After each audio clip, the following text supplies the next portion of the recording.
Propósito, portanto, ele carrega consigo uma dimensão de falta que o relaciona diretamente com desejo e com esperança. Ninguém que estabelece um propósito na vida pode abrir mão de desejar que esse propósito se realize e, portanto, todo propósito vem carregado dessa força desejante que é muito própria da nossa existência. Então, por que as pessoas dão dinheiro pra gente? Elas dão dinheiro porque se a gente soluciona um problema, se a gente é mais rápido, se você economiza meu tempo, eu vou te dar mais dinheiro. Se você me traz clareza, eu vou te dar mais dinheiro. Se você me traz segurança, eu vou te dar mais dinheiro. Se você me traz abrigo, eu vou te dar mais dinheiro. Se você fortalece as minhas ideias, me traz encorajamento, eu vou te dar dinheiro.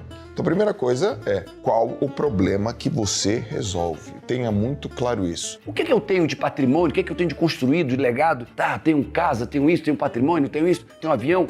Uau! Então eu tenho valor por quem eu sou, pelo que eu faço e pelo que eu tenho. Se a pessoa não reconhece o valor que ela tem, que ela é, ela vai ter que buscar valor em quem ela faz. Se ela não reconhece o valor no que ela é e no que ela faz, ela vai ter que mostrar o valor pra ela e pros outros no que ela tem. Aí você vai ver gente com bolsa Louis Vuitton falsificada. Cara, eu não vejo valor em mim, então deixa eu botar uma bolsa cara pra ver se eu percebo valor em mim. Porque a base da saúde emocional e física é o valor, mas é o valor em quem eu sou. Quando você vai indo pro íntimo da alma, você encontra esse princípio da verdade, você encontra esse mestre interior. Essa ideia de encontrar um mestre interior, você agora olha pro mundo com uma voz de sinceridade. E aí quando você olha pro mundo, todas as coisas do mundo te apontam pro princípio maior. Então esse jogo, né, entre a interioridade, entre a busca no interior da alma e esse princípio maior que você olha no mundo, é encontrar o propósito, ou seja, encontrar a vocação.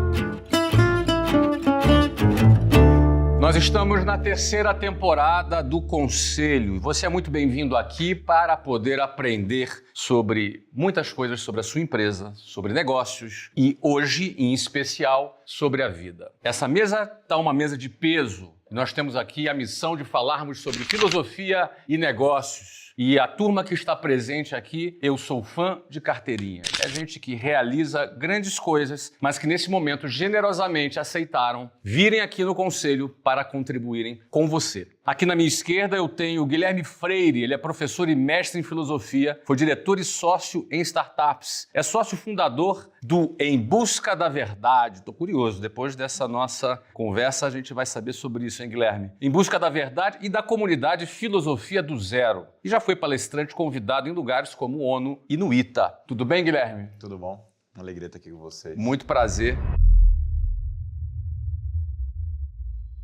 Você é tão jovem, já fez tantas coisas. Eu tenho 32 anos, 4 filhos também, sou casado, tenho 4 filhos. Rapaz. Comecei cedo nessa vida de estudos, com 20 anos, então tô... Muito bom. Mas é uma alegria, uma alegria. Com 4 filhos, 2 empresas, você já tem aquela coisa que fala, caramba, tem bastante responsabilidade, mas é isso, começando com 20 anos, já são 12 anos estudando sem parar, então... Que ótimo. Eu também casei com 20 anos, comecei cedo também. Seja muito bem-vindo, Guilherme, obrigado por ter vindo por aqui. Você vai contribuir bastante aqui com o nosso propósito, tá bom? Bom, do outro lado aqui, Paulo Vieira, meu querido amigo Paulo Vieira, Master Coach, PhD em Business Administration e Mestre em Coach pela Florida Christian University, presidente da Febracis, escritor de negócios e criador do Método SIG. Muito bem, meu querido. Quanta coisa fazendo também? Muita coisa, viu?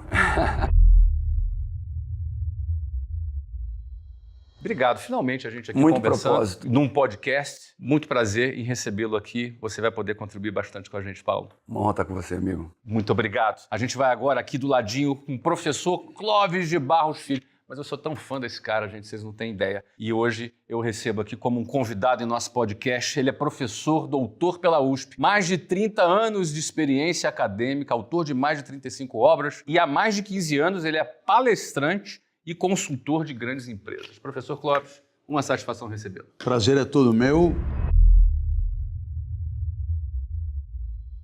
Ele falou aí da idade, eu tenho de estrada o que ele tem de vida e também comecei cedo e por isso tenho filho mais velho que ele. São Mas ciclos da estamos vida, né? aí, pois é, e muito feliz de estar aqui e honradíssimo de estar aqui na presença de pessoas tão conhecidas e reconhecidas e talentosas. Uma alegria para mim. Que bom, professor. Muito obrigado por ter vindo. Muito generosa a sua atitude de contribuir com essa nova geração. Muito obrigado. Aqui do meu outro lado, Joel J., empresário, ex-nadador da Seleção Brasileira, escritor, fundador do Performance e palestrante internacional e também integrante da Trinca. O que é isso, hein? Tudo bem, Joel? Tudo bem, Flávio? Obrigado pelo convite. Obrigado. Prazer estar nessa mesa tão importante para um assunto também importante, não só para a gente, mas para todo mundo que vai assistir. Maravilha. Igualmente, a gente agora começa já falando sobre o nosso tema inicial, mas a gente já tem, por experiência, sabe que esse tema vai explodir para vários outros caminhos. Eu vou começar aqui pelo Guilherme. Vamos falar sobre propósito. Inicialmente, falando sobre propósito, Guilherme, a gente é escolhido pelo propósito ou a gente escolhe o nosso propósito? Sim. Eu acho que existe uma forte conexão entre propósito e vocação, né? Que é um chamado. Fala da filosofia de Aristóteles, sempre se fala da causa final, que é o porquê das coisas, né? Eu tenho um copo de água para beber, eu coloco água num copo para beber água. E no mundo atual, nós muitas vezes não pensamos na finalidade das coisas, por que nós estamos aqui. Quando nós falamos de vocação, você tem a ideia de um chamado, né? Então, sei lá, no começo do Senhor dos Anéis, no começo do Hobbit, tem aquela ideia de que o Hobbit é chamado pelo Gandalf, ele bate na porta. Existe algo, circunstâncias da vida, onde eu fui colocado, qual é a missão que aparece na minha vida, qual é o que está na minha volta, que as circunstâncias chamam para isso. Uma pessoa que falou para mim, poxa, eu herdei essa empresa e meu pai apostou todas as coisas em mim. Qual que você acha que é a minha vocação nisso? Eu falei, cara, sua vocação tá dada, entendeu? Foi chamado para isso. Eu acho que hoje no mundo atual, que segue as pessoas por propósito, né, ou para enxergar essa visão, é porque nós estamos como com um emaranhado de mentiras, de auto-enganos, de coisas. Tem esse livro incrível, recentemente estava dando uma aula sobre ele, que são as Confissões de Santo Agostinho, que é um dos maiores clássicos da história da filosofia. Quando falou do tema, né, propósito, o primeiro livro que vem na minha cabeça é esse. Porque Agostinho teve uma vida bastante perdida, uma vida muito hedonista na juventude, teve uma vida... depois ele entrou no esoterismo, ele passou por todas as coisas. E tem esse momento, né, que ele muda radicalmente a vida dele, que ele começa esse processo de auto-reflexão, de confissão, que é entrar no fundo da alma dele, tirar as mentiras. E aí ele fala uma frase tão linda que é: tarde te amei, ó beleza tão antiga e tão nova, eis te procurei por toda parte e tu estavas comigo o tempo todo. Tem essa ideia de quando você vai indo para o íntimo da alma, você encontra esse princípio da verdade, você encontra esse mestre interior que ele fala, né? Essa ideia de encontrar um mestre interior, você agora olha para o mundo, depois de ter tirado a mentira, porque a confissão é que é se tirar os seus males, os seus pecados da frente, buscar o arrependimento por eles, agora você olha para o mundo com uma voz de sinceridade. E aí quando você olha para o mundo, todas as coisas do mundo te apontam para o princípio maior. Então esse jogo, né, entre a interioridade, entre a busca no interior da alma e esse princípio maior que você olha no mundo, é encontrar o propósito, ou seja, encontrar a vocação. Sem sair ainda do conceito e ainda tentando explorar o lado mais filosófico, e aí eu sou aluno nessa matéria, a que ponto a gente é escolhido pelo propósito e a que ponto nós decidimos esse propósito? A que ponto a gente é abraçado por ele ou a gente faz o processo seletivo para definir qual é o nosso caminho?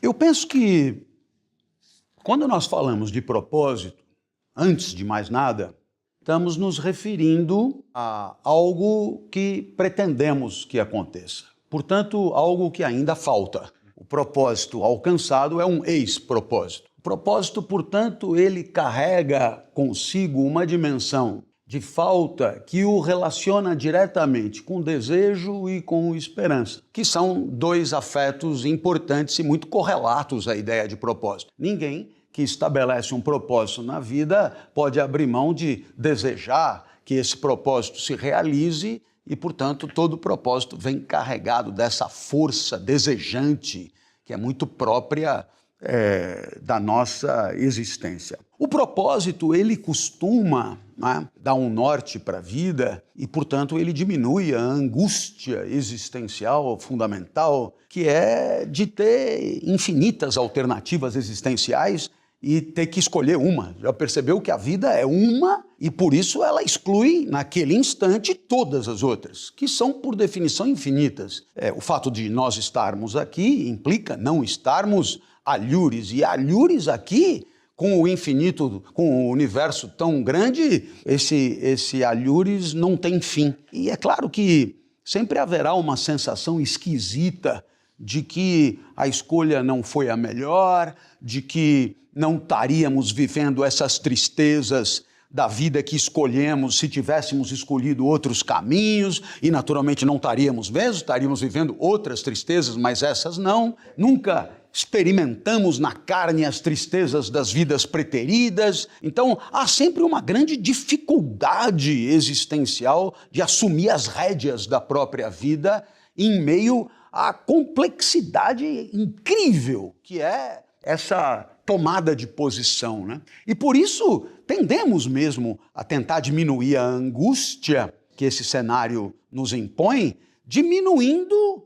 as alternativas. Tá? Como é que você, né? Se você tem 1 milhão de possibilidades, você fica afogado de possibilidades. Então, como é que eu faço para diminuir? Bom, o primeiro passo é tentar identificar uma identidade, assim. Então, né? Eu, por exemplo, sendo professor, já excluí surfista, gigolô, cafetão, tantas coisas que não encaixam, e só isso, dizer eu sou o professor, já afunila poderosamente esse leque de alternativas para 2 ou 3 probleminhas que continuam sendo problemas, mas que agora, digamos, são bem mais circunscritos, né?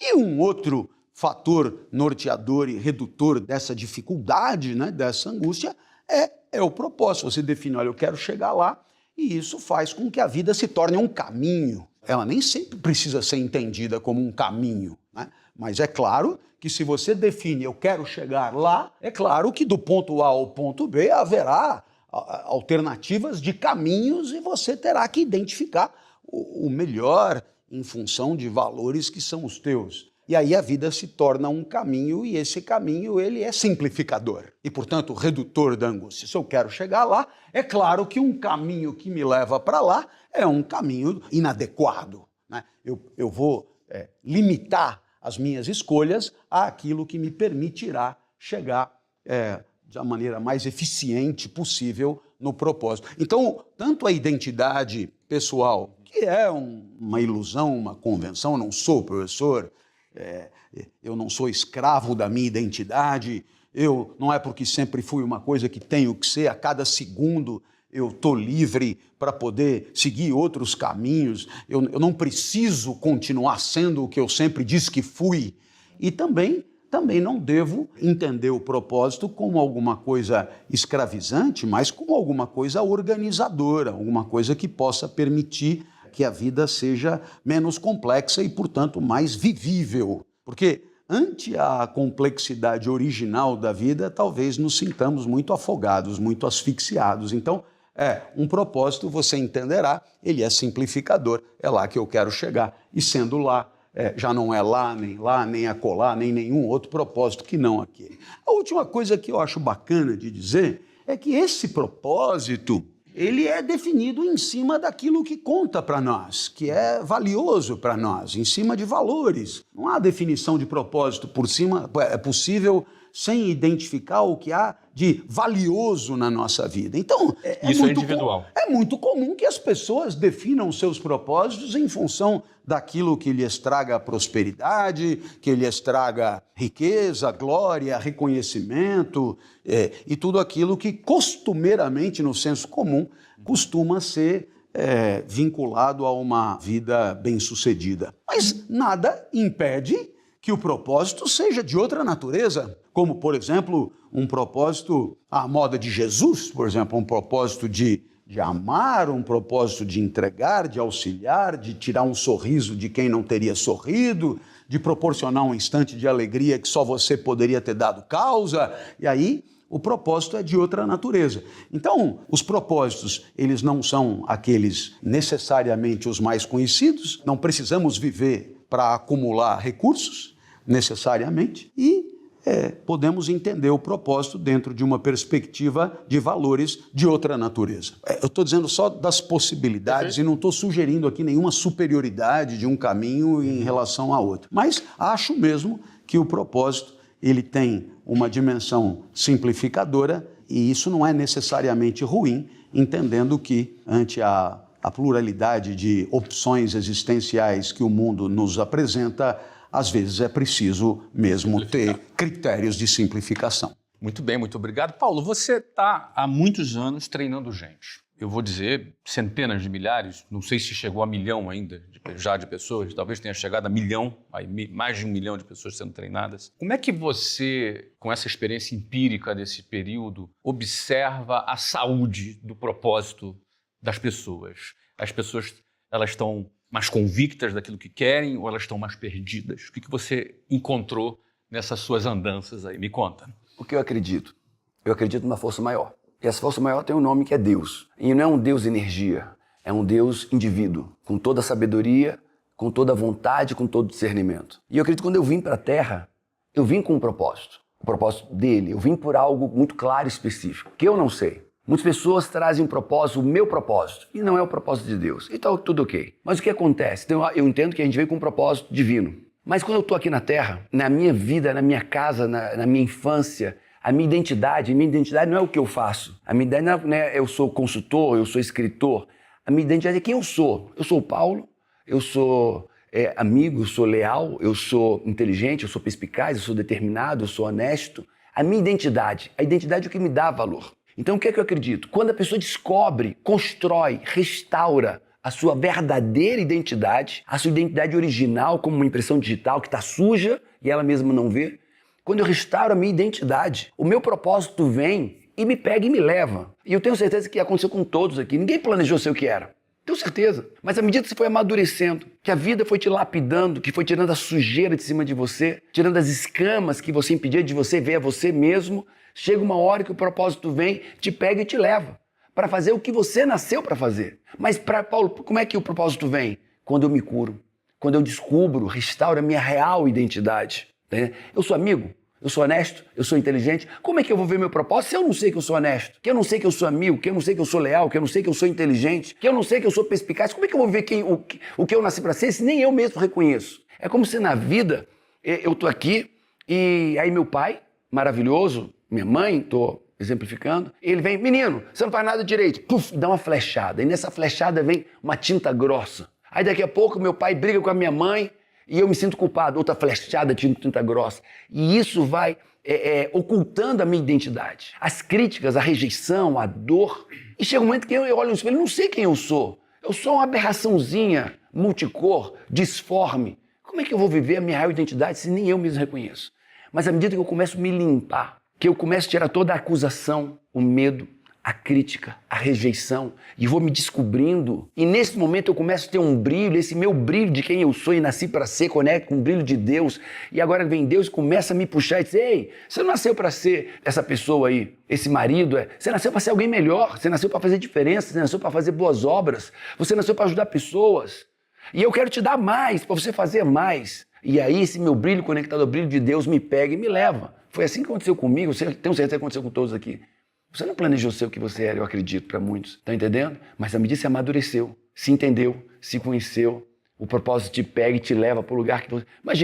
Imaginar que eu seria o maior escritor do Brasil 6 anos seguidos. Se meu pai olhasse e dissesse meu pai, seu filho vai ser o maior escritor do Brasil, meu pai olha assim, meu Deus. E meu pai me ama. Ele olha, você é maluco. Paulo Vieira, 12 milhões de livros vendidos. Meu filho, o Loca, né? Meu pai me chama de Loca. O Loca? Nada. Minha mãe ia dizer, por Deus, assim, tá maluco. Ninguém imaginaria, nem eu. Mas quando eu descobri quem eu sou, eu revelo meu verdadeiro potencial. E o propósito de Deus se cumpre através de nós. Mas eu preciso saber quem eu sou. Muito bem, Paulo. Muito obrigado. A coisa tá boa aqui, hein, Joel? Agora você tem a missão de pegar isso que a gente ouviu aqui.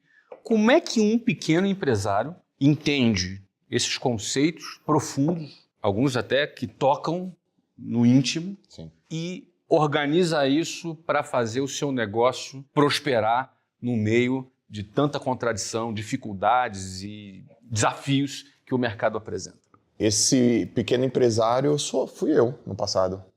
Exatamente eu. Eu quero dar certo na vida, eu quero empreender, eu não sei por onde eu começo, então eu vou estudar. Ao estudar, eu encontro professores, doutores, pessoas que, inclusive, estão nessa mesa, como o próprio Clóvis, como o próprio Paulo, como você. E tem uma palavra chamada propósito. A máxima é a seguinte, cara, no dia que você descobrir o seu propósito, a coisa vai ficar boa pra você. Então vamos atrás desse cara aí. Porque quando você pensa na palavra descobrir, Então, o inverso dela é cobrir. Então, provavelmente, se eu tenho que descobrir, eu tiro a tampa e olho e ela tá lá, né? Porque tá coberta. Então, eu tenho que descobrir. Quando eu fui conversar com alguns empresários e alguns empreendedores, eu falei, qual é o seu propósito? Cara, eu descobri meu propósito, Joel. Eu descobri meu propósito e eu falei, qual é? Ajudar as pessoas. Legal. E você? Ajudar as pessoas. O outro, ajudar as pessoas. E como eu não tinha descoberto o meu propósito, eu comecei a ficar tão frustrado que eu comecei a copiar essa frase. Eu comecei a copiar. Meu também é ajudar as pessoas. Mas eu percebi que aquilo não estava legal. Até o dia que eu entendi que a pergunta estava errada. A pergunta deveria ser, quem que eu sou? Versando um pouco no que o Paulo falou. Quem eu sou? Pô, eu sou um cara senso de humor, disciplinado, leal. Eu gosto de usar boné. Eu gosto de tocar violão. Eu gosto de estudar. Esse cara sou eu. Então a pergunta não é qual é o meu propósito, a pergunta é quem eu sou. Depois que eu revelo, promovo e descubro, porque agora tá lá em quem eu sou. No fundo, quem você é está debaixo do que está coberto. Do que está coberto, então eu falei, cara, o meu propósito é ser eu. Minha missão é ser eu para o mundo. Portanto, para os empreendedores, o que eu fiz? Eu peguei tudo aquilo que eu sou e ofereci para o mundo. E o mundo começou a me pagar. Eu sou disciplinado, ofereci disciplina. Me pagaram por isso. Eu sou estudioso, ofereci estudo, me pagaram por isso. Eu sou um cara íntegro, ofereci integridade em forma de conhecimento. O mercado me pagou isso. Quando juntou, pô, é possível então eu ser eu, potencializar esse meu eu e ainda oferecer isso para o mundo, para solucionar um problema? É o momento que você percebe que você trabalharia de graça, que faria de graça, que você não percebe que você está trabalhando, você junta, cara, eu sou esse cara, é como se eu pensasse assim, ó, as pessoas me pagam para eu ser uma pessoa melhor ainda, elas pagam para eu estudar, para eu ser disciplinado, para eu ser mais saudável, para eu ser um puta pai legal. Me pagam para ser quem eu sou. Elas me pagam pela minha melhor versão. Elas me pagam pela minha melhor versão? Uau! É nessa hora que o cara rompe e ele descobre, meu Deus do céu, então meu propósito é ser eu mesmo. Essa busca para mim, Flávio, levou anos. Talvez décadas. E ela passou por algum momento, né? Que é um momento, acho que, de uma busca. Eu até anotei aqui, né? O professor falou, quando você estabelece o propósito, você estabelece é ativo, não é passivo. Se você estabelece, e a professora falou, quando você define, se você define, então, peraí, deixa eu escrever. Eu quero ser, eu quero fazer, eu quero estar, eu quero conviver. E ele muda, esse propósito ele muda, então ele também é temporal. Porque o meu propósito hoje aos 43 anos é diferente do meu propósito aos 20 anos. Então eu tenho essa liberdade de poder ir mudando o meu propósito à medida do tempo. Então o meu propósito é ser eu o tempo todo. Então como é que aterriza isso pro empreendedor? Verifica onde realmente você tem as suas características pessoais, encontra um público que realmente precisa dessas suas características pessoais e uma forma de monetizar isso. Eu escolhi o meu caminho foi a educação, Flávio. Então eu consigo, através da educação, resolver problemas das pessoas. Tem gente que resolve o problema das pessoas por meio da saúde, outro por meios da vestimenta, da segurança, do combustível, da natureza. Eu não, eu peguei a educação, pluguei no que eu sou, ofereci isso para solucionar um problema da sociedade. A sociedade me devolve esse crédito. Ela fala assim, estou em crédito com você, Joel, foi tão legal que você me disse, estou em crédito. Quando ela está em crédito, ela me faz um débito. E esse débito está estabelecido também em forma de dinheiro. Quando eu tiver essa clareza, eu falei, entendi, este é o meu caminho é o conhecimento. Foi assim que eu peguei algo que era tão abstrato no começo e transformei em uma coisa mais concreta. Tão abstrato quanto real e concreto em ajudar ou atrapalhar a vida das pessoas, porque entender quem nós somos também implica não sermos quem as pessoas desejam que nós sejamos. Entender quem nós somos implica também nos afirmarmos como quem não é o que às vezes o nosso pai ou o nosso vizinho, ou a nossa mulher, ou enfim, o nosso imaginário deseja que nós sejamos. E aí, vamos por aí. Vou voltar para você, nas suas andanças treinando milhares de pessoas. Como é que é a pessoa se libertar daquilo que as pessoas desejam que elas sejam? Eu vou pegar para a identidade de novo. Se a pessoa não sabe quem ela é, porque assim, o ser humano ele precisa de valor para viver. Eu preciso reconhecer valor. Ninguém vive sem reconhecer que tem valor. Não, o coração não bate, o cérebro não funciona se eu não reconhecer meu valor. De onde vem meu valor? Vem de quem eu sou. Cara, eu sou inteligente, eu sou perspicaz, eu sou amigo, sou leal, eu tenho valor. Se eu tenho valor, as pessoas vão ver valor em mim. O segundo é o que eu faço? Identidade e capacidade. O que eu faço? Eu sou empresário, sou escritor, sou professor, sou treinador. Uau, o que eu faço é legal, então também tem valor em mim. E depois, o que eu tenho de patrimônio, o que eu tenho de construído, de legado?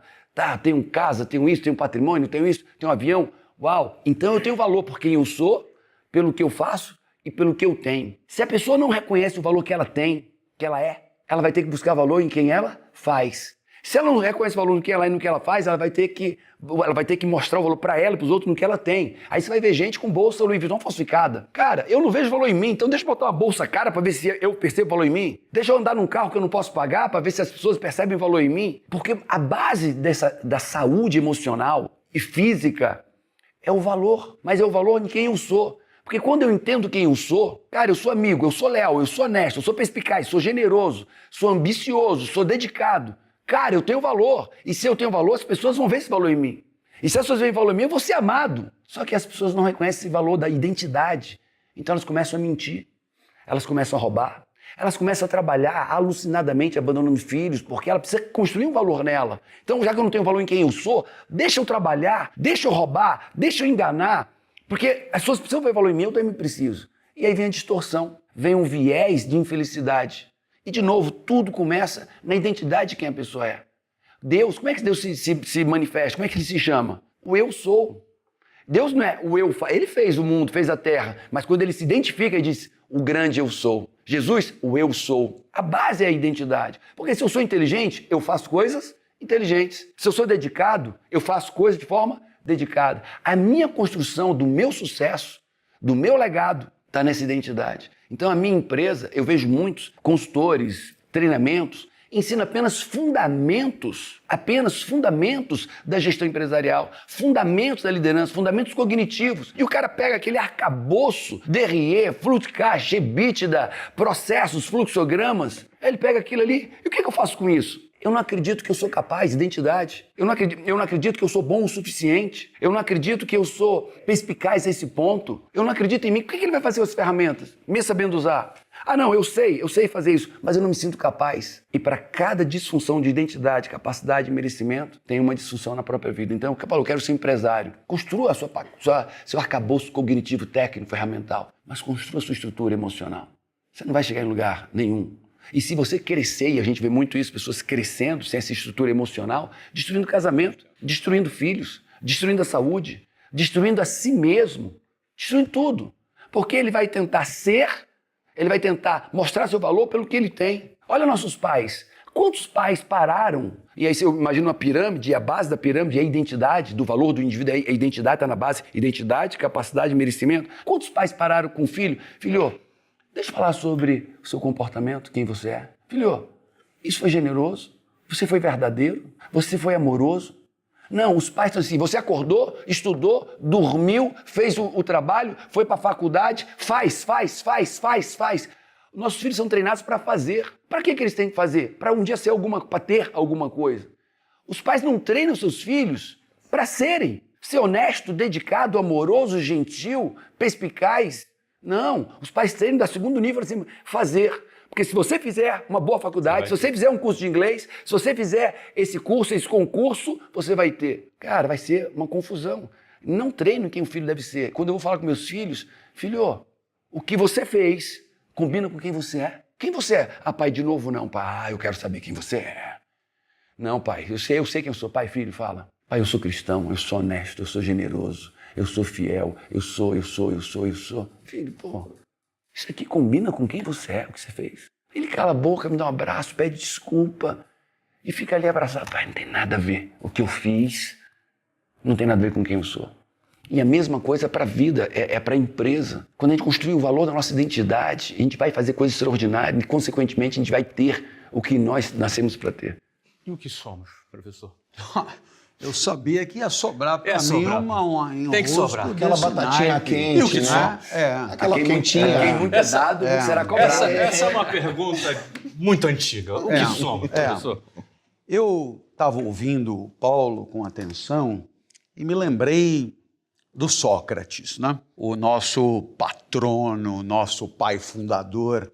E o Sócrates, ele, como todos sabem, não deixou nada escrito, e sabemos muito do Sócrates pelo que disseram outros, mormente Platão. E há muita atenção de Platão no momento em que Sócrates é condenado, portanto, a morrer, o que mostra que nem sempre a gente consegue ser amado quando a gente realiza aquilo que é, né? E Sócrates falava num tal de daimon interior. E esse daimon interior sempre me chamou muito a atenção, primeiro pela esdrúxula semelhança com a palavra demônio, né? E que pouco tem a ver, mas seria uma espécie de essência própria de cada um. E o meu pai, assim como Paulo faz com os filhos dele, ele queria, porque queria que eu descobrisse aquilo que ele dizia, qual era a minha praia,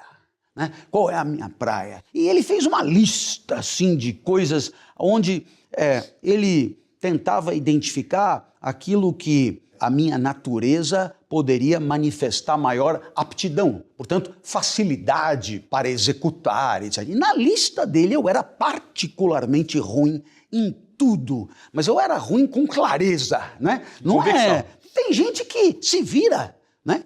Incrível como eu era, assim, inábil. Tinha até equitação. Eu me lembro do professor de equitação dizendo, olha, eu já vi criança com pouco jeito para andar a cavalo, mas como esse menino eu nunca tinha visto, é até melhor levá-lo daqui que pega mal para a escola. Então meu pai, que sempre teve muita preocupação em não me traumatizar, ele me dizia simplesmente que eu era ruim em tudo. Para administrar suas expectativas. Você é ruim em tudo e tal, né? E a lista dele era uma lista, para o nível de escolaridade que ele alcançou, era uma lista muito nobre, com cálculo, com esporte, com arte, e não havia meio. Até o dia que eu pedi a ele que me levasse para a escola mais cedo, e ele, que tinha idade para ser meu avô, ressabiadíssimo, disse, para quê? Falei, tem prova na primeira aula. Então, na hora da prova, eu levo. Eu falei, não, eu preciso chegar bem antes.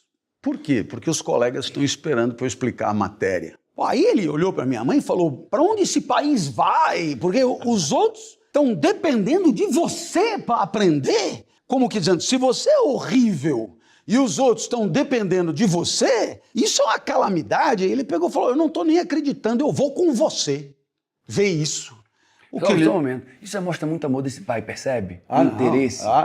Da maneira dele, na sabedoria dele, mostra o interesse, dedicação, tempo, esforço. O do meu pai, não há dúvida, né? O meu pai é a pessoa mais importante da minha vida. O meu pai me tirou de onde eu estava, o meu pai me conduziu até onde ele pôde, e o meu pai é a minha referência maior, mesmo não tendo concluído a escolaridade básica. A sabedoria não depende de inteligência, de conhecimento. Claro, nossa. E aí ele viu que era uma sala gigantesca e o professor de física tinha feito propaganda. Ele falou, se vocês não entenderem eu explicando, não tem problema, depois eu sei que o Clóvis explica, vocês vão acabar entendendo.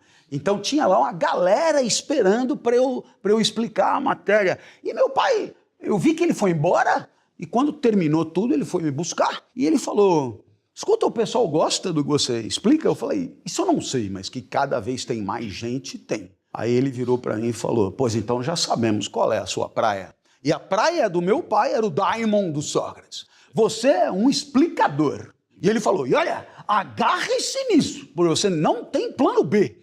É explicar ou explicar. Como eu nunca ousei desafiar o meu pai, essa conversa tem exatamente 50 anos, essa conversa, né? Eu tinha 10. E de lá para cá eu explico. E o que é incrível é que, assim como o Joel e o Paulo disseram, eu tenho a nítida sensação de que a minha vida foi uma homenagem à minha natureza, né?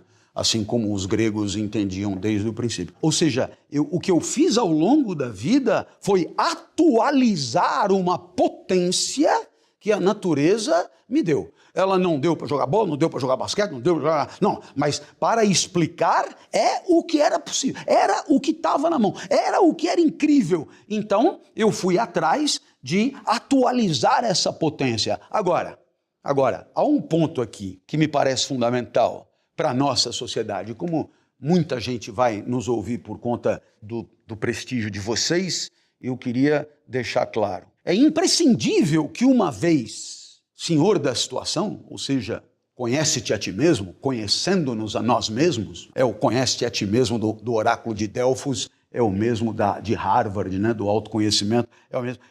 Uma vez senhor desse conhecimento, é preciso atualizar a natureza no seu ponto mais sublime, no seu ponto mais elevado, no seu ponto mais próximo da perfeição, no seu ponto mais exuberante. Então, temos a oportunidade na vida, isso é verdadeiramente um milagre, a oportunidade de atualizar a nossa natureza no seu ponto de acmê, como eles dizem, no seu ponto mais elevado, que é a arete, que é a excelência, que é o máximo que você pode tirar de você como regularidade, como hábito, sabe aquela coisa? Não, eu vou lá, digo qualquer coisa e passo a regra. Muitas vezes eu saí de casa assim, pensando assim, né? Não estou bem, chego lá, digo meia hora alguma coisa e tal coisa. É só dar a sineta e eu me pego fazendo no talo do que eu consigo. Por quê? Porque não dá para ser diferente, tamanha habitualidade da busca dessa excelência. E veja que essa excelência não significa que o que eu faço seja bom, porque o bom apela para um critério muito comparativo, de medir um com o outro. O bom, ele muitas vezes tem uma escala pré-estabelecida e pode até nem ser bom, mas é excelente. Por que é excelente? Porque é no talo do que eu consigo fazer. E aí, a consequência imediata disso é que é alguma coisa relativamente rara, me corrijam se vocês discordarem, que é o hábito de você, como avaliador de si mesmo, né, se regozijar com aquilo que desempenhou, aquilo que executou, aquilo que fez, ou seja, uma espécie de contentamento, de regozijo, de alegria mesmo, por ter conseguido passar essa essência de si mesmo para uma existência exuberante. Dar à própria natureza o seu brilho maior.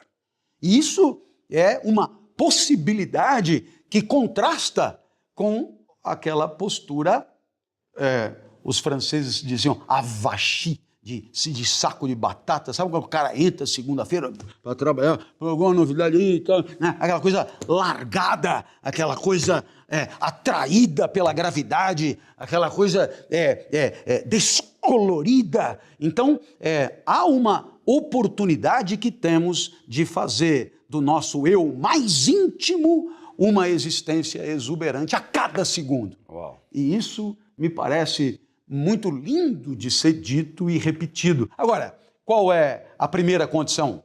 Saber quem você é. Saber quem você é. A real identidade. Né? Se você joga o jogo errado, mas se você vive em desalinhamento com quem você vai estar com freio de mão puxado. Mas sabe qual é o grande problema nisso?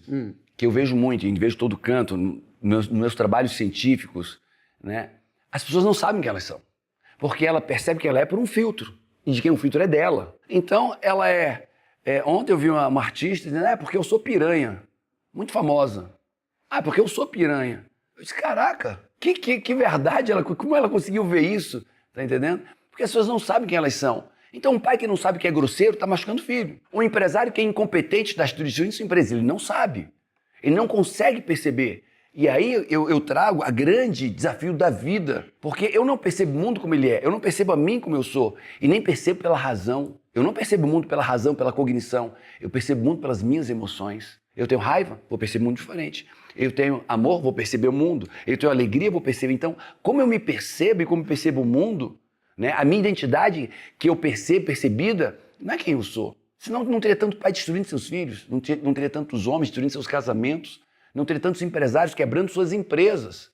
E eles não percebem quem eles são. E é aqui que eu lembro que o Joel falou da educação e que eu lanço aqui um desabafo.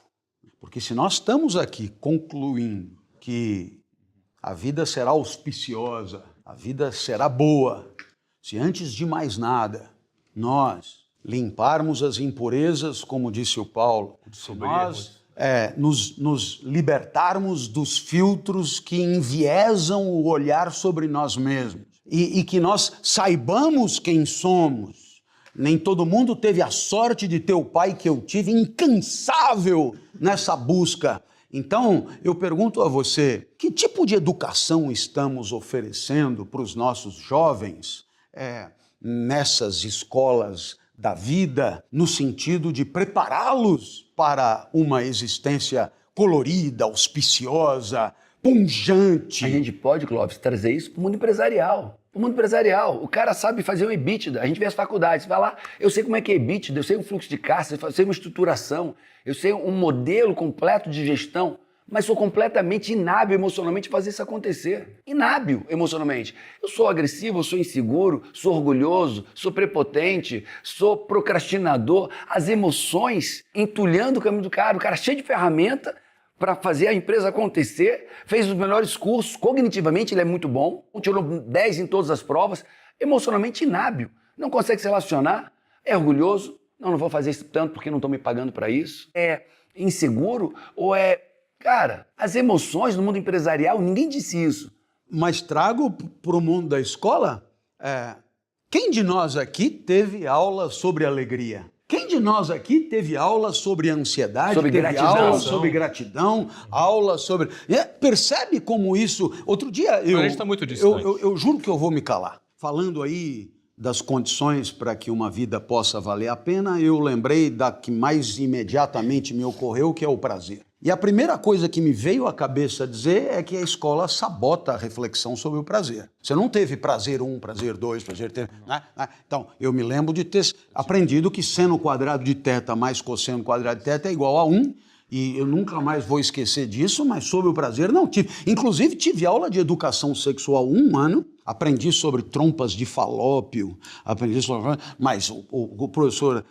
um padre de 94 anos, ele não usou a palavra prazer em momento algum. Agora, a filosofia gosta de falar do prazer e costuma dividir o prazer em 2 tipos. Os do corpo, tipo saciedade, atrito, etc., e os do espírito. Os prazeres do espírito são os prazeres ligados ao uso do pensamento, ao uso da inteligência, aquilo que você tem de prazer a partir do uso do pensamento, né? Então, é muito interessante, por quê? Porque o pensamento pode alegrar, pode entristecer, pode trazer medo, trazer esperança, etc. Muito bem. Você concordará comigo que é preciso de preparo e formação para que você possa ter prazer com o que é sofisticado, com o que é rico, com o que é bom, com o que é perfeito? E isso me remeteu a uma pergunta que fiz a um professor de literatura.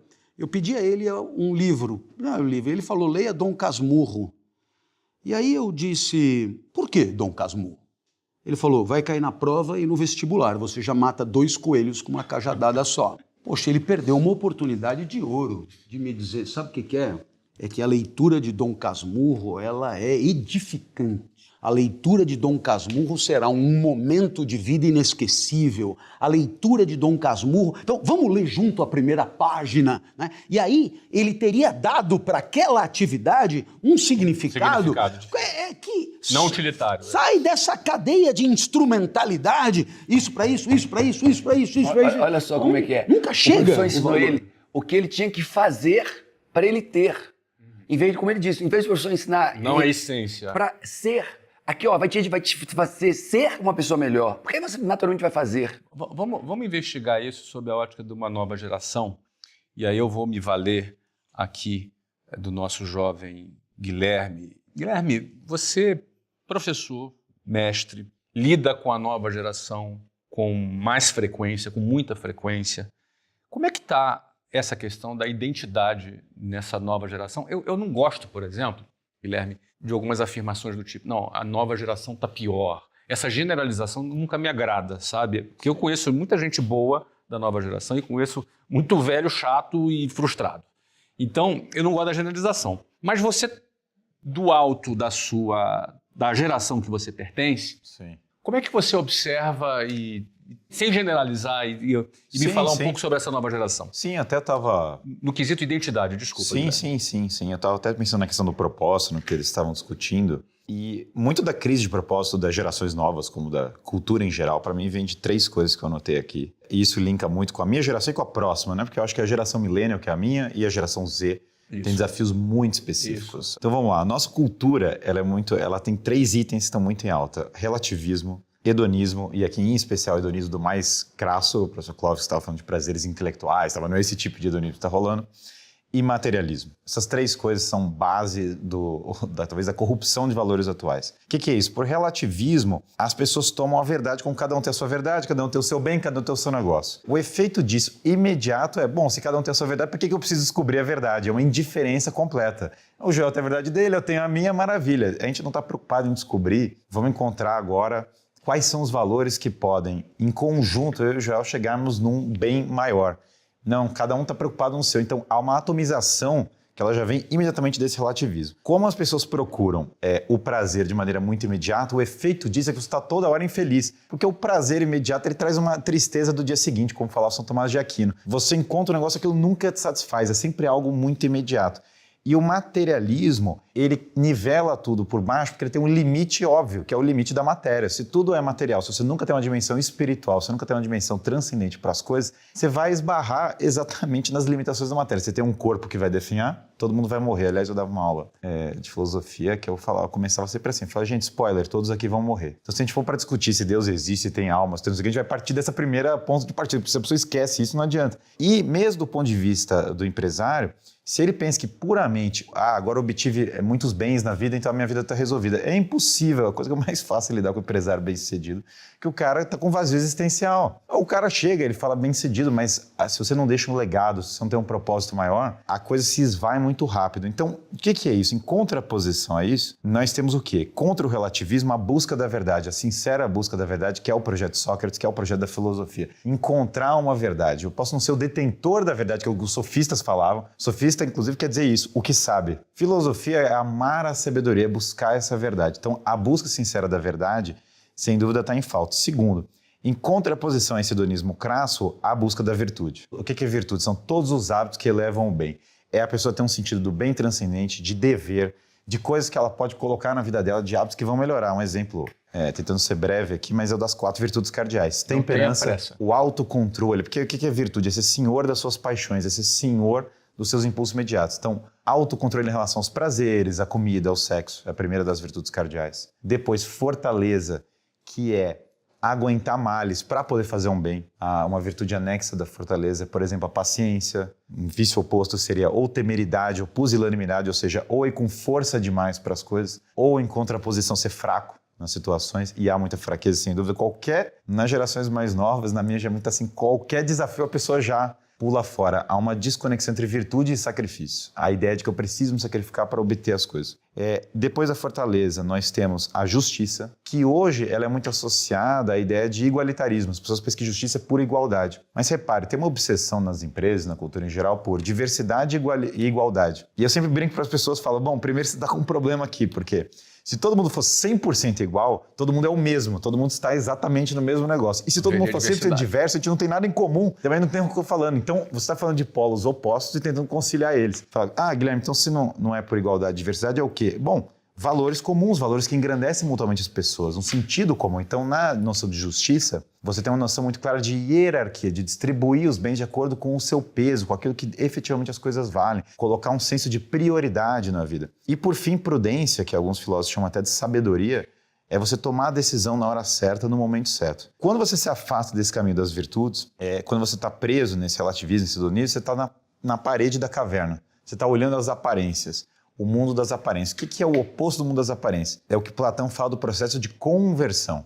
É virar para a ideia do bem. Ou seja, sair da caverna é árduo, é duro. Você sofre, você se machuca. As pessoas riem da sua cara e falam, cara, só o que existe é a caverna. Estou vendo aqui as aparências. Por que você está falando que tem algo lá? No entanto, você vai enxergar a realidade que Platão está querendo apontar dos universais. A natureza humana, o bem, a beleza, a verdade. Aliás, o bem é o sol. Todas as coisas que nós estamos enxergando vêm do próprio bem. E aí a educação, fala Platão, é converter as pessoas para o bem. Agora, quando você olha para a geração mais nova, esse conceito de educação é o oposto do que elas receberam. Ninguém está recebendo a linha de Vou converter você para a ideia do bem. Tudo é, não, você tem os seus valores, cada um é o seu, toma aqui uma ideologia política enlatada, engole isso, repete isso. O resultado é que como as crianças foram efetivamente muito mimadas, exposição a telas gigantesca desde cedo, valores como família, patriotismo, a religião, não foram os que foram abordados, foi o oposto de tudo isso. A criança chega no mundo, o jovem chega no mundo, a geração Z, 72% fala, não, se meu chefe mandar demais, eu não quero obedecer, já não quero trabalhar. Cara, como é que você vai trabalhar nisso, entendeu? É loucura, assim, o papel do chefe lá meio que era trabalhar. Qualquer dificuldade, os pais já falam, Deus me livre, coitado do meu filho. Não vai cortar Se tivesse um semestre de carpintaria na faculdade, já resolveria muito dos problemas do mundo atual. Qualquer contato com a realidade já minaria muito disso. No entanto, os nossos jovens foram em grande parte privados disso. Privados desse sentido. Então você joga as telas pro cara, pornografia, o cara tá lá na maconha, na pornografia, na tela. Tem estudos que falam, o estudo mais chocante que eu já vi recentemente, era um estudo que associava pornografia à redução da massa cinzenta do cérebro, uma das coisas mais surreais. Eu reli 3 vezes para tentar entender se era real isso. Eu falei, cara, como é que pode? Porque o cérebro começa a se conectar de uma maneira artificial. Então ele começa a sentir menos prazer. Porque agora o cara recebe o estímulo da maconha, o estímulo da pornografia, o cara tá toda hora obtendo prazer sem ter sacrificado para nada. E o efeito disso é que ele sente menos prazer nas coisas. Porque tudo que ele vai fazer, ele não tem o mesmo estilo. Vai ter que buscar mais. Aquele estilo de dopamina não vem no cérebro imediatamente, porque as coisas boas da vida... Não dá pra competir, a realidade não compete. Não compete. E aí agora, eu até gravei um vídeo, né? Teve 2 vídeos sobre isso. Um sobre, que eu falava da geração Friends, né? Que tem todo mundo tem aquela ideia de, não, cara, vamos curtir dos 20 aos 30. Só que aí dos 20 aos 30 chegou aos 30 já era, bicho, porque você não construiu relacionamento, você não construiu empresa, você não construiu o estudo que aqueles 10 anos você precisava ter construído. Então não é que vai dar tudo certo no final. Não é a culpa do seriado Friends, não é o ponto, mas mas é aquela vibe de, não, tá tudo ok, estamos curtindo, toca o barco. E eu lembro numa coisa que tem um set de valores que, se aplicados para a geração mais nova, em geral para as empresas, para todo mundo, beneficiaria demais as pessoas, que é o quê? Se você olhar para a educação clássica, você começava com a própria dieta. Então Platão falava que quando a dieta piorava, a cidade piorava. As pessoas voltaram a comer proteína, pararam de se intoxicar com, agora, óleo de soja, que tem todas as coisas, a testosterona média dos homens cai 1% todo ano. E hoje os homens têm 50% dos espermatozoides que tinham há 40 anos atrás. É uma doideira. Em grande parte isso é um elemento da dieta. Então a retomada da dieta já é um ponto. Depois exercício físico, o próprio controle do corpo. Quando a pessoa tem uma dinâmica de exercício, a vida dela já melhora tremendamente. Eu sou entusiasta de jiu-jitsu, por exemplo, que é uma maravilha, uma arte marcial nativa do Brasil e ajuda as pessoas a lidarem com pressão, com dificuldades. Se tem alguém te estrangulando, a realidade se impõe de uma maneira meio imediata. Então, cultivo do corpo, defesa própria, academia, só essas coisas já vão tirar a pessoa dessa zona de conforto. Depois, tem toda uma realidade do trabalho e do empreendedorismo. Aquela cultura da tenda de limonada, entendeu? Da criança empreender desde cedo é maravilhosa. O fato da gente não cultivar isso, eu falava, poxa, eu me lembro de ser criança e meus pais me falaram, não, monta aqui uma coisa para vender para as pessoas, faz isso e tal, novinho assim.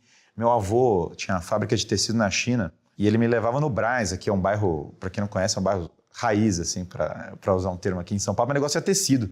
E eu ficava na minha cabeça e falava, por que meu avô tem fábrica de tecido lá na China, que viaja e tal, tá me levando aqui no Brás para ficar negociando tecido aqui R$5 a mais, R$5 a menos. Mas é isso, ele tá querendo fomentar esse espírito empreendedor. Aí tem todo um valor de família. Hoje 50% dos casamentos no Brasil terminam em divórcio. As pessoas perderam o laço de fidelidade. Básico. E os jovens nem pensam em casar, falam, não, casamento não é pra mim, isso não tem nada a ver, ter filho, Deus me livre, tal, filho é gasto. É como se você como se a sociedade inteira não dependesse exatamente da criação de novas pessoas. E aí, claro, investimentos, ter mais ativos do que passivos, a pessoa ter exatamente coisas que prosperam, coisas que é a parábola dos talentos. Se você pega e esconde aquilo que você recebeu em terra e você não frutifica, você vai efetivamente ter uma vida muito pior do que você poderia ter. Então a ideia do jovem investir desde cedo, empreender, arriscar, fazer as coisas frutificarem, tá em falta. Viver o mundo real. Viver o mundo real. Tudo isso que eu estou falando é emergir na realidade, voltar, cara, luta, família, empreendedorismo, a dimensão espiritual. Eu nunca vi alguém, alguém pode me... Eu sempre brinco nas lives que eu faço, falo assim, 1 hora de exercício, 1 hora de leitura, que é um dos maiores temas, ler, porque a tela não vai substituir o livro. Não tem como. Se o cara não para e lê a vida... O John Wayne falava, né? A vida é difícil, mas ela é mais difícil se você for burro. Se você não parar, não separar uma hora do seu dia para ler, você não vai ler, porque vai vir o celular, vai vir não sei o quê. Não. Então, tirar as distrações e ler os grandes livros, os grandes clássicos. Essa jornada eu comecei com, sei lá, Dostoiévski, Platão, com essas coisas, não me arrependo nada, foi a melhor coisa que eu fiz. O Luiz Alves, o grande investidor aí, figuraça, né? Ele sempre fala, pô, como é que você investia bem, Luiz Alves? Eu fui ler filosofia, o pessoal tá todo mundo lendo investimento, comecei a ler filosofia para investir. Então, a leitura é fundamental. E a dimensão espiritual. Então, se o cara separar 1 hora de exercício por dia, 1 hora de leitura, 1 hora de vida espiritual, nunca vi alguém piorar depois de separar essas horas. Até desafio no canal, eu falo assim, todo mundo tá vendo ao vivo aqui, tem umas, sei lá, 4.000 pessoas aqui agora ao vivo e tal. Se alguém fizer essas 3 horas por 3 meses e não melhorar a vida, você volta aqui e eu paro de falar. Eu tiro aqui do canal. Ninguém mandou você calar a boca até hoje. Não acontece. Como que alguém... Onde você já viu o cara, eu falei do livro Confissões, o cara chega lá e confessa os pecados. Começa a fazer meditação das Sagradas Escrituras, começa a não sei o quê. Agora você pega a empresa. Quais são os valores que estão rolando na empresa? Os mesmos que você está vendo na educação. Se eu preferir ter um funcionário que está indo no jiu-jitsu, que está cuidando da família dele, que está tendo uma vida espiritual boa, que não está enchendo a cara, que não está na pornografia, que não é o nóia. Ou você prefere ter o funcionário que está fazendo todas essas coisas, ou o cara que está lá cuidando da família, jiu-jitsu, empreendendo, que já quer... As pessoas, às vezes, no meio empresarial têm insegurança do cara ser forte, que é péssimo. O cara começa a destacar, fala, esse cara é ruim, está se destacando. Ao contrário, o bom empresário é o que chama para perto, é o cara que vê o cara que tem grandes habilidades e chama para perto. Então, eu entendo que o desafio da educação das empresas tem uma coisa muito comum, que é a retomada da verdade e da virtude, né? Esses são os desafios, para mim, gigantescos para isso. Bem, Guilherme, obrigado. Olha, aqui para a gente fechar esse bloco da identidade, Joel... Muitos empresários não sabem o que são, o que a empresa dele é, qual é a identidade da empresa dele. Se você parar para analisar, quando a gente fala, né, uma empresa, um cinema, por exemplo, o Cinemark, é uma empresa de entretenimento. Não é? Quando a gente investe em educação, por exemplo, beleza, nós estamos no setor de educação, mas nós estamos trazendo autoestima, estamos trazendo melhora de renda, estamos trazendo uma perspectiva de futuro. E se essa educação ela ainda conecta a pessoa com virtude, você está formando um ser humano. Identidade das empresas. O que são? O que é a empresa? O que o empresário precisa ter claro sobre a identidade da sua empresa, João? Bom, como uma empresa ela é feita do empresário, eu acredito que o empresário é o cara que faz a empresa crescer ou faz a empresa decrescer, piorar. A virtude, o ganho, a culpa... O problema está no empresário. Acho que a identidade de uma empresa ela remete à resposta de algumas coisas. A primeira, qual é o problema que essa empresa resolve? Já tem que partir desse princípio. O dinheiro que esse empresário quer. Todo empresário quer ter dinheiro, isso é legítimo. Todo empresário quer enriquecer, isso é legítimo, genuíno e verdadeiro. Mas é tudo consequência, né? Mas é consequência. E o dinheiro não está no banco. O dinheiro está no problema. Repete isso aí, por favor. O dinheiro não está no banco. O dinheiro está no problema. E o problema está no outro.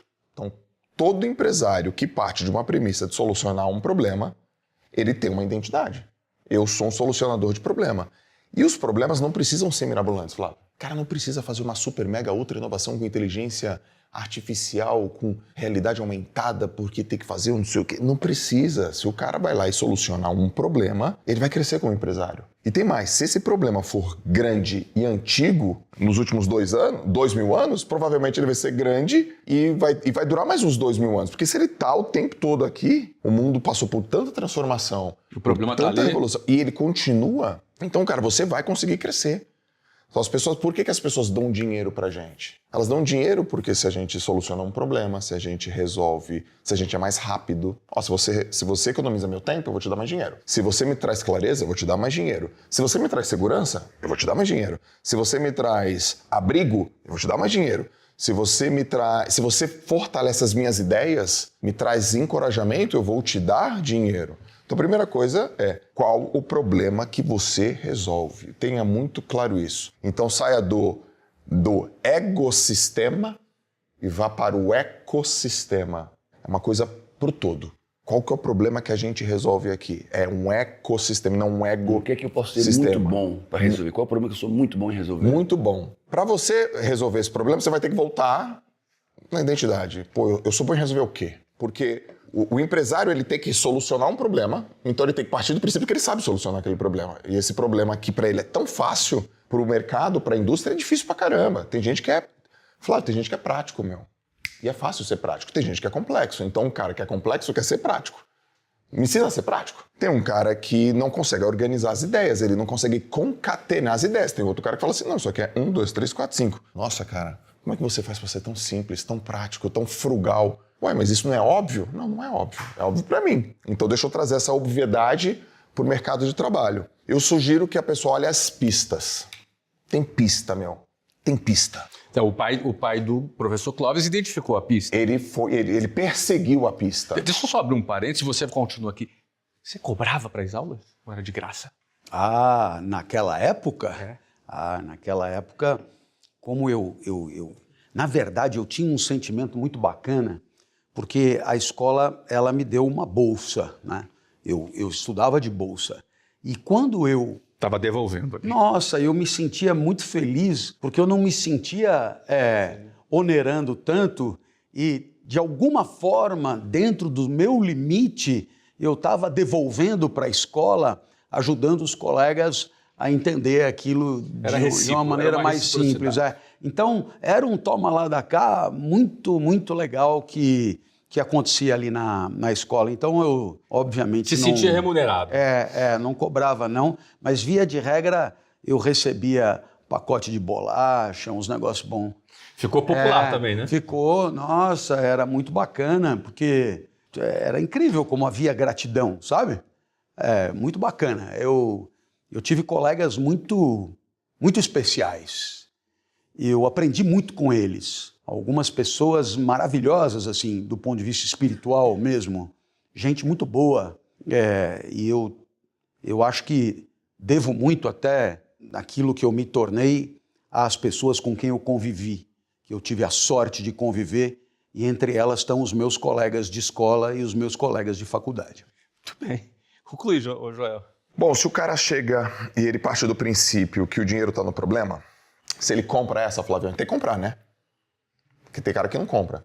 O cara fala, comprei, Joel. Acha que é conversa? Acho que é conversa. Não, o dinheiro tá no problema. Qual problema eu vou resolver, Porque a maioria das pessoas acha que o dinheiro tá no produto dele ou no serviço. Exato. Que não tá. E não tá. Não tá. Tá no problema. Então para de olhar para você e começa a olhar para o mundo e as pessoas. Tá bom, Joel, eu quero resolver um problema. Eu falo, ótimo. Por onde que eu começo? Aí você tem que seguir as pistas. E as pistas são dos problemas que você tem facilidade para resolver. E isso se mostra, eu até escrevi aqui de maneira pedagógica. 4 coisas. Primeiro, tudo aquilo que você pega e melhora, qualquer coisa que está no status quo e você melhora... Gerou valor. Cara, se você tem facilidade para melhorar uma coisa, isso é uma habilidade tua. Segunda coisa, tudo aquilo que você tem muito interesse. O que é interesse? Quando você acaba o trabalho e você pesquisa à noite, você pesquisa no final de semana, que quando a pessoa fala sobre aquelas coisas, fala, cara, fala mais. Eu tenho muito interesse em saber mais. É outra pista. A terceira pista é aquilo que você tem muita curiosidade. Aquele assunto que você vai atrás, o cara solta e você fala, o quê? E a quarta coisa, eu deixei por último de propósito. Essa é uma verdade, mas ela é mais difícil. É aquilo que você tem qualidade. É aquilo que você é bom. Só que as pessoas não reconhecem, elas não aceitam aquilo que elas são boas. Então, por exemplo, se alguém chega pra você e fala que você é bom em comunicação, tem cara que fala, não, para com isso, eu não sou nada, pelo amor de Deus. Não, você é muito bom em cálculos matemáticos. Não, cara, acho que todo mundo é bom nisso. Não, não é não. É você que é bom.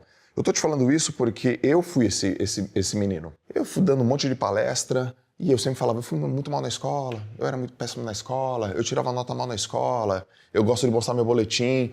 Até um dia que uma amiga minha, Vanessa, vou até falar o nome dela, Vanessa, que estudou comigo na escola, falou, eu queria que você parasse de falar isso. Eu falei, por que, Vanessa? Porque eu estudei contigo. Você falava, as pessoas paravam pra te ouvir. Você era líder. Com 9 anos, você reunia todo mundo na escola. Se tu falava que era futebol, era futebol. Se tu falava que era pra ir na minha casa, era na minha casa. Você já era um baita comunicador desde menino. Então para de falar que você não era bom, não. Você era bom. Você era líder. E esse é o mal do Brasil na educação. Existem múltiplas inteligências. Então, existe uma inteligência matemática, lógica, espacial, linguística. Então, assim, se você não for bom em matemática, física e química, você é burro. Exato. Cara, mas eu sou muito bom na linguística, na liderança, na estratégia. São inteligências no esporte. No esporte, no corpo, na música. No corpo, na música.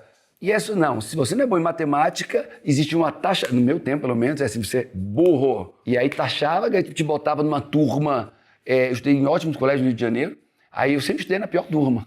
E a turma do colégio é qualificada a turma dos CDFs e a turma dos burros. E eu sempre estava na turma dos burros. Cara, eu disse, mas isso aqui não tem... Pra que estudar isso aqui? Onde é que eu vou usar isso aqui? E eu queria fazer algo que fosse simples, que tivesse praticidade, aplicabilidade. Então, a educação brasileira precisa ser reinventada. Então tem gente levando rótulo de burro, mas não é burro.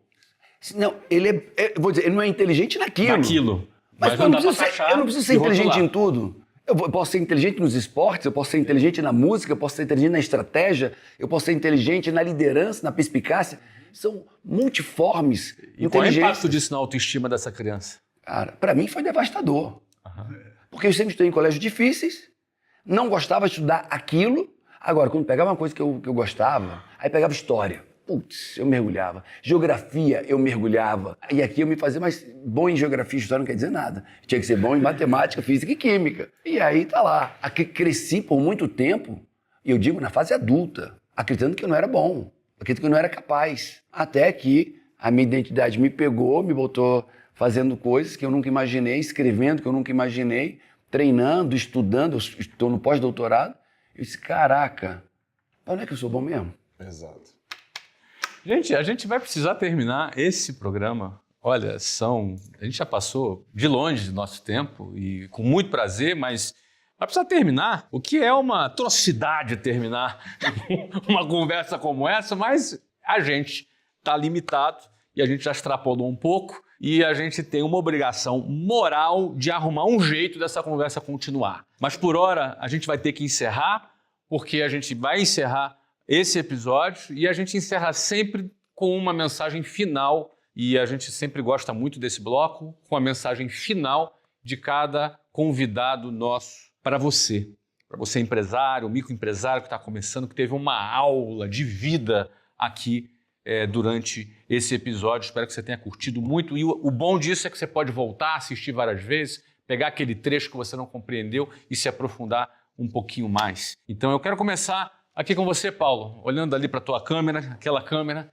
deixa uma mensagem final com um assunto que arde aí no seu coração, aquilo que você deseja passar para as pessoas. Tá. Se eu perguntar para quem está nos assistindo, você pilotaria uma moto de 1000 cilindradas hoje, sem nunca ter pilotado? Provavelmente seria não. E de umas 750 cilindradas, 500 cilindradas, não pegaria essa moto. Por quê? Porque eu não sei. Então por que você vai tocar um negócio se você também nunca tocou um negócio? Se você não teve preparação, se você não teve a educação, se você não teve o treino. Então eu quero dizer para o empresário, amigo, amiga, para de se enganar sobre suas capacidades e habilidades. Treine. Eu tenho uma frase que é treine até se tornar. Treine, você pode aprender muito e pode aprender tudo. Mas você treinar, então, não vai pilotar um negócio se você não está preparado. E se você está montando um negócio, antes de abri-lo, se prepare, se capacite. Procure o Flávio, porque ele é o mentor, um extraordinário mentor de empresários, né, de empreendedores. Não vá pilotar uma moto se você não está preparado. Não vá pilotar um negócio se você não está preparado. Se prepare antes, né? E depois que você vai começar a preparar o que eu posso, continue se preparando ininterruptamente pelo resto da vida, porque sempre vai ter algo muito importante para aprender para manter sua motocicleta em pé, para manter seu negócio em pé. Então, se prepare, treine até se tornar, não abra mão, não seja desses 98% dos empresários brasileiros arrogantes e prepotentes que acreditam que sem preparo, sem estudo, vão conseguir ter um mínimo de sucesso. Estou falando de 98% dos empresários brasileiros, não se preparam, não estudam, não leem um livro que os ensine a tocar seus negócios. E essas pessoas, acredite, com muito amor nas minhas palavras, são arrogantes, orgulhosos, prepotentes, autossuficientes e acreditando que sem ajuda, sem auxílio, sem conhecimento externo, vão ter sucesso. Não vão ter sucesso. Então se prepare para ser um empresário e, por que não, um grande empresário. E a segunda coisa é, se prepare, mas se cerque das pessoas certas. Se cerque das pessoas certas. Cuidado, se afaste das pessoas erradas, porque elas dão muito azar, literalmente. E o terceiro, esteja nos lugares certos. E aí eu tenho uma máxima, Flávio, que eu digo assim, quer ter sucesso? É muito simples. É muito simples. Esteja no lugar certo. E para estar no lugar certo, se afaste dos lugares errados. Depois, esteja com as pessoas certas. É fácil achar as pessoas certas no lugar certo. Então, esteja no lugar certo. Se afaste do lugar errado. Conecte com as pessoas certas e se afaste das pessoas erradas. Porque, naturalmente, você vai obter o conhecimento que você precisa. E quando você está no lugar certo, com as pessoas certas, obtendo o conhecimento certo, uma metanoia explode na mente humana. Você traz uma nova versão de empresário, do que quer que seja, e você vai ter um crescimento extraordinário. Lugares, pessoas e conhecimento. Essa é a dica para todos os empresários. Paulo, muito obrigado pela sua generosidade, você ter vindo aqui, deixado isso que ficará aqui para a posteridade, né, no YouTube, né, para sempre. Isso aqui estará disponível para as pessoas e as novas gerações. Muito obrigado mesmo, tá? Guilherme, bola contigo, meu querido. Deixa a sua mensagem final, olhando para aquela câmera. Fica à vontade. Para mim, mantendo a linha do que eu tinha falado, o recado para os empresários é redescobrir o caminho da virtude. Colocar as horas para o cultivo do corpo, para leitura, ter uma hora de leitura, redescobrir a vida espiritual que foi deixada de lado muitas vezes, o valor do trabalho como um serviço. Eu acho que essa é gigante, fomentar a virtude nas pessoas que estão na empresa, nos funcionários, as pessoas, criar um conjunto de valores comuns que são fundamentais, né? Eu tenho um livro, por exemplo, muito bom, chama Ideias e Consequências, do Richard Weaver. Recomendo fortemente para as pessoas. A Vida Intelectual, do Antonin Sertilanges, é um baita livro, um livro que ensina como estudar. É pegar bons livros, começar a ler, começar a analisar essas coisas, começar a fomentar o estudo, colocando as horas do trabalho, entregando serviço de excelência. Porque, no fundo, numa empresa você tem muito o elemento da excelência do produto e das vendas, e essa intermediação é absolutamente maravilhosa. O que o empresário não pode deixar acontecer é a burocracia tomar conta. Ele precisa ter a responsabilidade dentro da empresa dele, redescobrir a empresa dele é uma coisa maravilhosa. Tem muitos alunos que passaram por esse processo, né, de redescobrir a própria empresa. E eu acho que quanto mais ele investir no próprio desenvolvimento e nas pessoas de excelência que o cercam, né, em ter pessoas de excelência que o cercam, isso sem dúvida vai ser o melhor benefício para a vida. Então, esse é o meu recado. Muito obrigado, Guilherme, também a você, a sua generosidade por ter comparecido aqui com a gente. Alegria minha. Tá bom? Professor Clóvis, naquela câmera, que mensagem o senhor deixa para essa turma aí? Primeiro eu queria perguntar ao Paulo se ele tivesse que sugerir um dos seus livros, o primeiro deles, para uma pessoa que ainda não leu nenhum dos teus livros, qual você sugeriria para ser lido em primeiro lugar? Olha, eu sugeriria o livro que não é o livro que mudou a minha vida, mas o conceito que eu coloquei no livro que mudou a minha vida e tem mudado a vida de milhões de pessoas. O poder da autorresponsabilidade. Eu trazer para mim a responsabilidade das coisas boas e ruins que eu estou vivendo. Parar de culpar, criticar, reclamar, parar de me vitimizar, me calar e dizer, cara, o que é que eu tenho que mudar? Que na minha esfera de influência, o que é que eu tenho que fazer? Que não seja esperar que o outro faça, esperar a oportunidade, reclamar, criticar. Não, o que é que eu tenho que mudar? Cada um tem a vida que merece. Então esse livrinho é pequeno, mas é poderoso. Guilherme, você falou num livro agora que ensina a estudar. Você podia repetir, por favor? A Vida Intelectual. Antonin Sertilanges. A Vida Intelectual? Antonin Sertilanges. Antonin Sertilanges. Vamos ler junto, eu não li não, mas eu vou atrás do livro porque tem pinta de ser maravilhoso. Quando eu comecei a minha jornada de estudos, eu li 3 vezes esse livro. Nossa. E aí eu peguei, li de novo, falei, vou seguir isso aqui. Então, eu falei, são 12 anos seguindo esse modelo. Antonin Sertilanges. É um grande guia, foi um sábio, é um autor de inspiração tomista, né, que seguiu essa linha tomista. De técnicas de memorização, a ordem da vida de estudos, a hábitos que ajudam no estudo. Foi o livro que me ajudou, que guiou a minha vida intelectual, então sou muito grato a esse livro. Joel, você escreveu recentemente uma obra comentando a história de Hércules. E eu estou dizendo isso por quê? Porque nós temos um amigo em comum, que é o editor dessa obra, que me pediu para trazer o livro e eu esqueci. Se eu não falar do livro, ele me degolará. Então, eu estou falando. Você curtiu ter participado da obra? Conta para mim. Muito. Eu trouxe. Você trouxe. Agora ele me degolará mesmo de vez. Ele trouxe. Muito bem. Hércules. O próprio editor, o mesmo editor, nosso amigo da Citadel, também vai publicar agora um livrinho que eu fiz para o ensino médio, para essa nova disciplina do ensino médio, que é Projeto de Vida. Então, eu acho que vão gostar. Se eu tivesse que deixar uma mensagem, e como eu tenho que fazê-lo, vamos fazê-lo agora, para empresários e não empresários, é que há 1 milhão de maneiras de você atribuir uma nota para o instante de vida que você está vivendo. Você vai dar uma nota, puxa, essa vida que eu estou vivendo é uma vida exuberante, fantástica, ou é uma vida esgarçada, triste, e na verdade eu estou olhando no relógio para cair fora daqui, né? Há 1 milhão de maneiras para você atribuir valor ao instante de vida que você está vivendo. Desde da prosperidade que esse instante de vida permitirá alcançar, até os critérios de sucesso que a sociedade costuma definir para chancelar que a sua vida valeu a pena,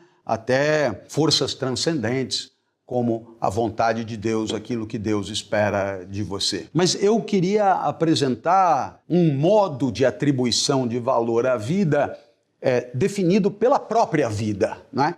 Nem o sucesso definido pela sociedade, nem a prosperidade definido pelo banco, nem a santidade definida por Deus, mas um critério de atribuição de valor definido pela sua própria vida. Quando é que o seu instante de vida está valendo a pena? É quando você gostaria que ele durasse mais. É um sintoma. Eu sei que parece bobinho, mas é um sintoma poderoso. Viva de tal maneira a desejar a eternidade daquele instante vivido, né? Viva de tal maneira a experimentar situações que você gostaria que não acabassem tão cedo. E são vários exemplos possíveis, até um beijo na pessoa que você ama, que poderia durar muito mais, até 5 minutos a mais na ducha quente num dia frio. Está aí o Joel, exímio nadador, sabe o valor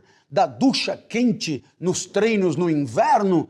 Mas eu queria lembrar dos meus alunos na ECA que diziam para mim: professor, vamos ter aula com o senhor o ano que vem? Professor, dá aula para nós o ano que vem? Professor, o senhor não quer pegar uma disciplina para dar uma... Eu dizia: rapaz, pode não parecer, mas aqui a gente ensina o que a gente mais ou menos sabe. E acabou, né? Não é assim, me dá uma disciplina aí porque você gosta de mim.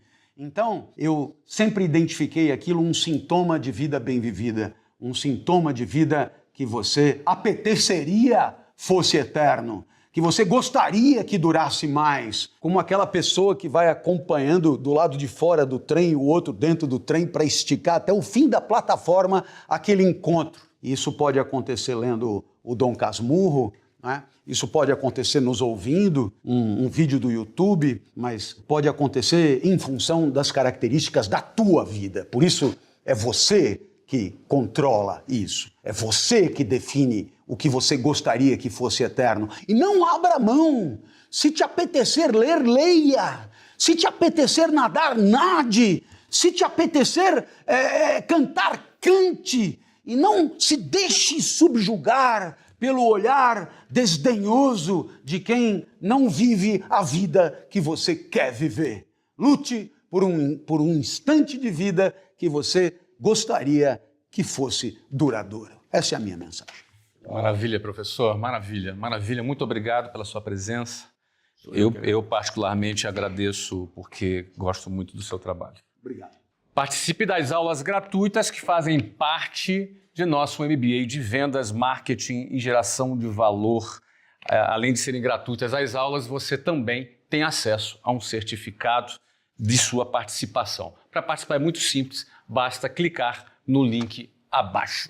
E a gente vai encerrar hoje e eu anotei uma frase do professor agora e eu quero fazer um rápido comentário sobre essa frase. A frase de tudo maravilhoso que ele disse agora na sua última mensagem para você, eu anotei a seguinte frase: eu sei que parece bobinho. Eu queria dizer para você que grande parte daquilo que você pode realizar de maneira excepcional, para muitos parece bobinho. A começar do seu desejo. Existem momentos da nossa vida que a gente deseja coisas que muitos vão desdenhar desses nossos desejos porque parece uma ilusão. Recentemente eu publiquei no Instagram uma fotografia minha. Estava o jogador Kaká ao lado, estava o Mickey Mouse, o presidente da Disney e a vice-presidente da Disney, no dia em que nós assinamos um contrato de patrocínio do nosso estádio em Orlando. Então eu estava à frente do Castelo da Cinderela, o jogador Kaká que nós tínhamos contratado, e anos antes dessa foto eu sequer sonhava que eu poderia estar na Disney, simplesmente porque aquilo era muito distante da minha realidade.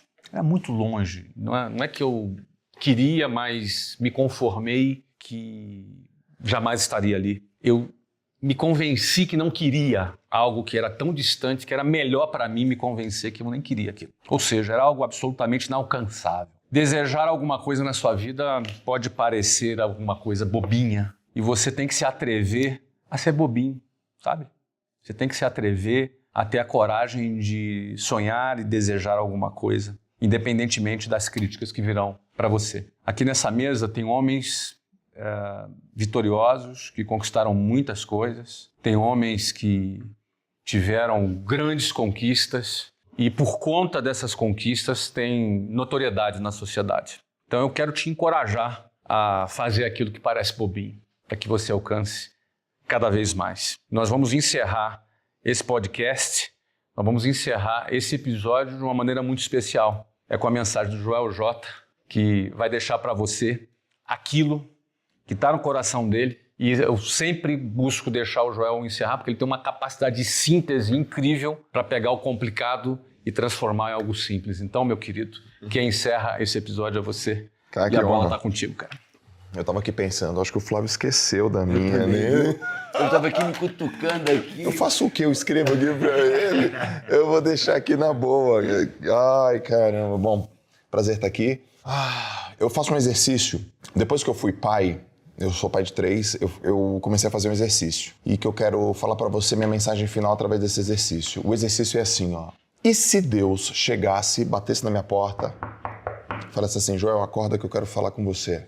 Fala, Deus. A partir de agora, até o último minuto da sua vida, você só vai poder ensinar uma única coisa para os seus 3 filhos. E eu quero que você me diga agora que coisa é essa. Eu falo, poxa, Deus, cara, eu tenho tanta coisa para ensinar, tenho tanta coisa para mostrar, eu estudo tanto, eu tenho tanta experiência dele, mas eu estou mandando. A partir de agora, até o último minuto de vida, uma única coisa. E essa mensagem que eu vou deixar para você, essa é a coisa que eu vou ensinar para os meus filhos. Eu levaria a vida inteira, minuto a minuto, segundo a segundo, ensinando os meus filhos a confiarem mais neles do que em qualquer outra pessoa que existe no planeta Terra. Então essa é a mensagem que eu digo para você.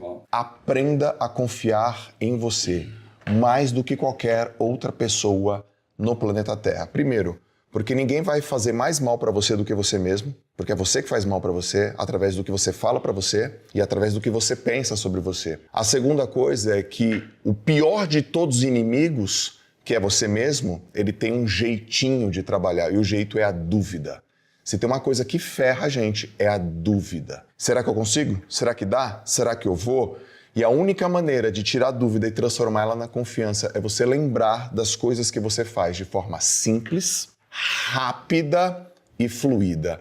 É aí que mora a confiança. Então treine todos os dias, trabalhe todos os dias e se envolva todos os dias em atividades que você faz de forma simples, fluida e objetiva, porque a confiança é o que vai salvar você. Para finalizar, mas isso, Joel, não pode ser ego. A confiança não é ego. Não. A confiança não é um ego grande. A confiança é um ego forte. E é isso aí que eu dedico para você e sugiro que você faça, não só com você, mas também com seus filhos. Muito bem, Joel, muito obrigado pela sua generosidade, por você ter vindo aqui também. Olha, esse foi o maior programa em termos de duração de tempo, mas o menor de todos.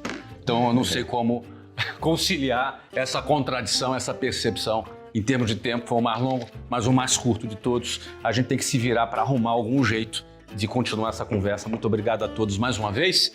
Você se inscreva aqui no canal porque essa terceira temporada tá muito quente e vale a pena, inclusive, você maratonar e visitar as temporadas anteriores. Temos episódios muito interessantes para contribuir com o seu crescimento, com o crescimento do seu negócio. Então, semana que vem a gente está de volta. É isso aí, muito obrigado a todos. Muito obrigado. Beijo para vocês. E a gente volta na próxima semana. Valeu!